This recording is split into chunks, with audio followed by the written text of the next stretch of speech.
O nosso primeiro sinal é a hipoglicemia, açúcar baixo no sangue. Isso ocorre por conta de três situações. Em primeiro lugar, redução da neoglicogênese, que é a produção de glicose por células tubulares renais. Somado a isso, à medida que a doença progride, nós temos um acúmulo de insulina no sangue, porque os rins não estão depurando essa insulina, aumentando então o risco de hipoglicemia. Se você for diabético, uma terceira situação é o acúmulo dos medicamentos no sangue também por essa redução da filtração. Então, se você está apresentando hipoglicemia, converse com o seu médico, não se iluda, porque isso não significa uma cura no diabetes, mas apenas um sinal de que você pode estar desenvolvendo uma doença renal. Então, converse com ele sobre dosagem de exame de creatinina para avaliação da sua função renal. Número 2, taquipneia, que é a respiração acelerada. Isso pode ocorrer por conta de líquido no pulmão, mas mesmo que você não tenha retenção de líquidos, a doença renal ela causa uma situação chamada acidose metabólica, acúmulo de ácidos orgânicos no sangue, e um dos papéis dos nossos pulmões é compensar essa acidose promovendo uma alcalose respiratória, na tentativa de eliminar ao máximo o gás carbônico. Então isso leva a uma respiração mais rápida para tentar compensar essa acidose. O nosso terceiro sinal é a noctúria, que é o aumento do hábito urinário durante a noite. Durante o sono, o paciente acorda várias vezes para urinar, e as teorias mais aceitas sobre o mecanismo que leva a isso são uma maior resistência à ação do hormônio antidiurético no período noturno e ainda uma dificuldade de concentração da urina pelos rins, levando a uma perda de sódio e, consequentemente, a uma diurese osmótica, então aumentando o volume urinário durante o sono.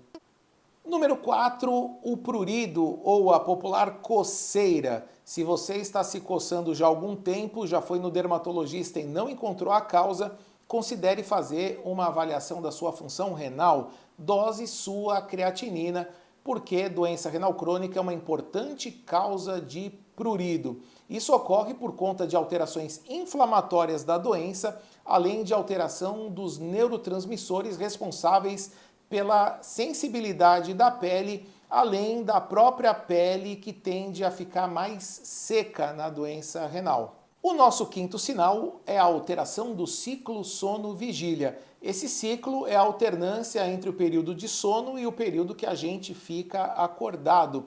Na doença renal em fases mais avançadas, o paciente tende a ficar mais sonolento durante o dia e não conseguir dormir à noite. Esse tipo de alteração neurológica também vem dentro de um combo de outras alterações, como uma fadiga intensa, uma indisposição, uma falta de vontade de realizar as coisas, que pode ser confundido com um quadro depressivo. Então, se você está com algum desses sintomas, antes de começar a tomar um antidepressivo, também você deve fazer uma avaliação da sua função renal. Número 6, disfunção erétil, também chamada de impotência no caso dos homens, e a queda de libido pelas mulheres. Isso ocorre pelo mesmo motivo do item anterior: cansaço, indisposição, humor tendendo ali a um quadro depressivo. Tudo isso entra dentro de um combo da doença renal crônica em fase avançada por conta do excesso de toxinas que estão se acumulando no organismo. E pela mesma razão, pelo acúmulo de toxinas urêmicas, o paciente passa a apresentar a anorexia, que é a perda do apetite. Isso também se relaciona a enjoo, a vômitos e, consequentemente, vai levar a uma perda de peso. Muitos pacientes chegam até aqui com esse sintoma achando que estão com algum câncer, quando na realidade é doença renal crônica em fase avançada. Número 8, gosto ruim na boca. Alguns pacientes falam que é um gosto metálico, outros percebem que é um gosto de amoníaco, é um hálito que as pessoas que estão em volta percebem. Se você mesmo não percebe, você pode fazer um autoteste dando um bafo na palma da mão. Se você não perceber, pessoas ao redor podem te dizer se estão notando isso. Se você por acaso perceber isso numa pessoa que você estiver conversando, eu acho que vale a pena perguntar. Eu sei que é uma saia justa, mas por um ato de amor ao próximo, de se preocupar com o próximo, eu perguntaria se essa pessoa faz um tratamento renal. Se ela falar que sim, você explica por que da pergunta. Se ela disser que não, aí realmente vale a pena dar esse toque aqui do que eu estou falando no vídeo, porque essa pessoa eventualmente não sabe que tem um problema renal sério e ela fazer os exames e detectar a tempo é uma forma de tratar a doença de uma forma mais rápida possível. O sinal de número 9 é o edema periorbital, é o inchaço aqui na face, especialmente em volta dos olhos, das pálpebras, aquelas bolsas de água que se formam aqui.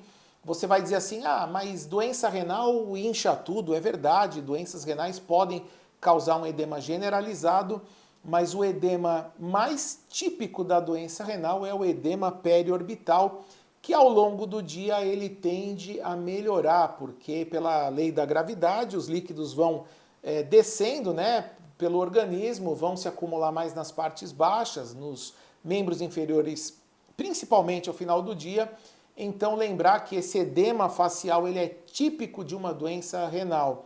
Edema generalizado também pode indicar rim, mas pode também indicar outros problemas de saúde, e aí vale a pena você de qualquer forma ir num médico para fazer um check-up para avaliar essa situação do edema. O nosso 10º sinal é a urina espumosa, que pode ser indicativa de proteína na urina. Eu tenho um vídeo aqui no canal falando apenas sobre proteinúria, sobre a detecção, por que a urina espuma quando tem proteína. E muitos pacientes têm a urina espumosa e não têm o problema renal. E aí, nesse caso, eu tenho um outro vídeo também aqui do canal onde eu explico essa situação. Número 11 é uma complicação clássica da doença renal crônica, assunto manjado, já caiu em prova, todo mundo sabe que é a anemia. E mesmo assim eu já vi pacientes sendo investigados para anemia que não dosaram o exame de creatinina.